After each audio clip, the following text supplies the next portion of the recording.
Salam sejahtera bagi kita semua. Selamat berjumpa dalam renungan harian Gereja Toraja, edisi Sabtu tanggal 1 Agustus tahun 2026.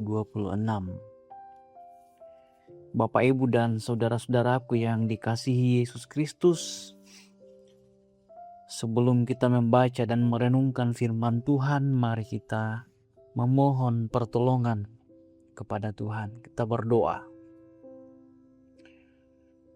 Ya Bapa kami yang penuh kasih, kami bersyukur karena Engkau kembali memanggil kami untuk mendengarkan firman-Mu. Kuduskan hati dan pikiran kami oleh Roh Kudus, agar kami memahami kehendak-Mu dan dimampukan untuk melakukan dalam kehidupan kami. Jauhkanlah hati kami dari segala sesuatu yang membuat kami berpaling daripada-Mu. Dan tuntunlah kami untuk tetap setia mengasihi Engkau. Di dalam nama Tuhan kami Yesus Kristus kami berdoa. Amin. Bapak, Ibu, dan saudara-saudara yang dikasihi Yesus Kristus, firman Tuhan yang kita akan baca dan renungkan pada kesempatan ini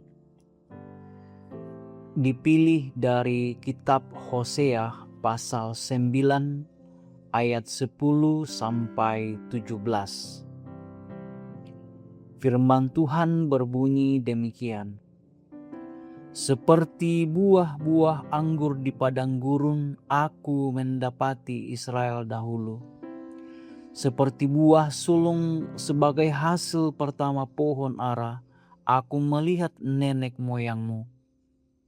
Tetapi mereka itu telah pergi kepada Baal Peor dan telah membaktikan diri kepada dewa keaiban, sehingga mereka menjadi kejijikan sama seperti apa yang mereka cintai itu.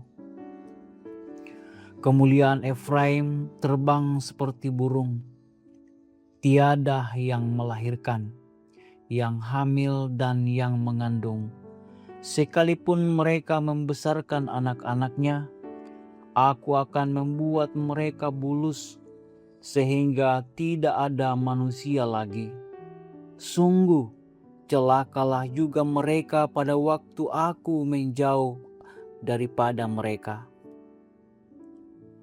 Efraim seperti yang aku lihat, telah membuat anak-anaknya menjadi binatang perburuan. Efraim terpaksa menyerahkan anak-anaknya kepada si pembunuh. Berilah kepada mereka, ya Tuhan, apakah yang hendak Kau beri? Berilah kepada mereka kandungan yang mandul dan buah dada yang kering. Segala kejahatan mereka terjadi di Gilgal.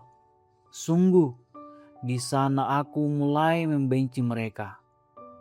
Oleh karena jahatnya perbuatan-perbuatan mereka, aku akan menghalau mereka dari rumahku. Aku tidak akan mengasihi mereka lagi. Semua pemuka mereka adalah pemberontak. Efraim telah dipukul, akarnya telah menjadi kering. Mereka tidak akan menghasilkan buah, bahkan sekalipun mereka melahirkan anak.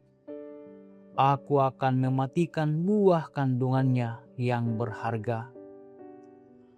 Allahku akan membuang mereka, sebab mereka tidak mendengarkan Dia. Maka mereka akan mengembara di antara bangsa-bangsa. Amin. Firman Tuhan.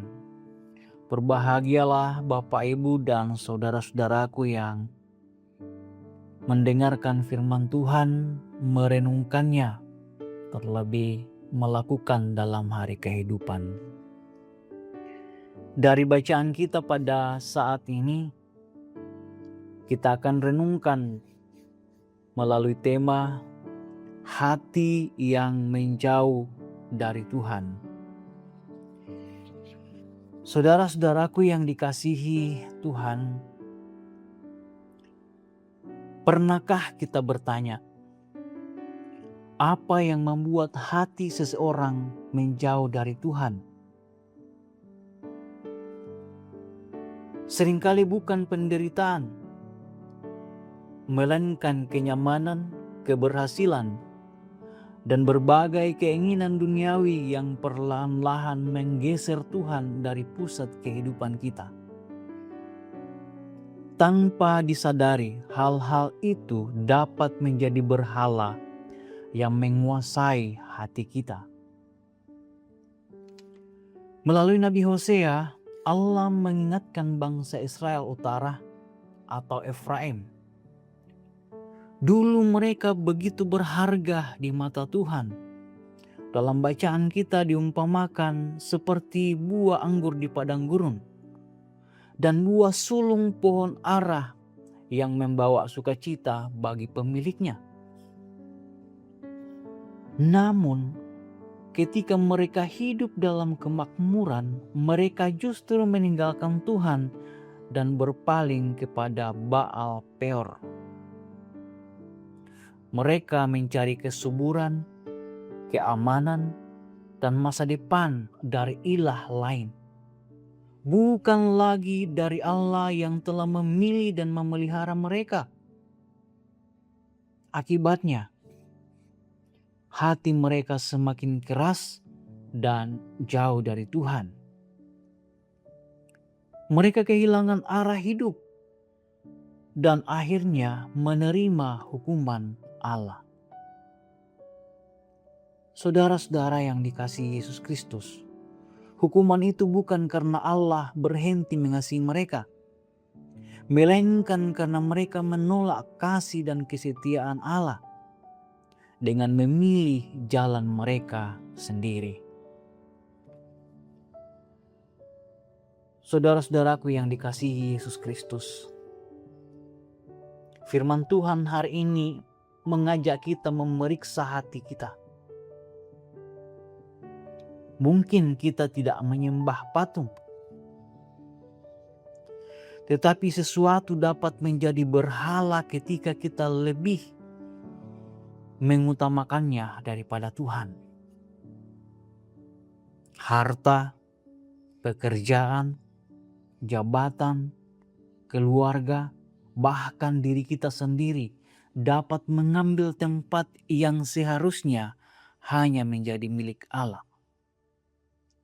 Karena itu, marilah kita kembali kepada Tuhan dengan hati yang setia. Biarlah hidup kita menjadi seperti buah yang baik, yang menyenangkan hati Sang Pemilik. Sebab hanya hati yang tetap tinggal di dalam Tuhan yang akan menghasilkan kehidupan, damai sejahtera, dan berkat yang sejati. Kiranya Tuhan menolong kita untuk tetap setia kepadanya. Amin. Mari kita berdoa. Ya Allah Bapa kami dalam kerajaan sorga, terima kasih atas firman-Mu yang telah kami dengarkan dan renungkan pada hari ini. Ampunilah kami apabila hati kami sering menjauh dari-Mu. Kami sering mengutamakan hal-hal duniawi daripada kehendak-Mu. Perbaruilah hati kami agar kami tetap setia, selalu menempatkan Engkau menjadi pusat kehidupan kami. Kiranya firman-Mu terus membimbing langkah kami, memberi kekuatan untuk menolak segala bentuk berhala dalam kehidupan, dan menjadikan kami saksi-Mu di tengah keluarga, pekerjaan, gereja, dan masyarakat. Ke dalam tangan kasih-Mu, kami menyerahkan seluruh kehidupan kami. Tuhan kiranya menolong dan memberkati kami. Di dalam nama Tuhan kami Yesus Kristus kami berdoa. Amin.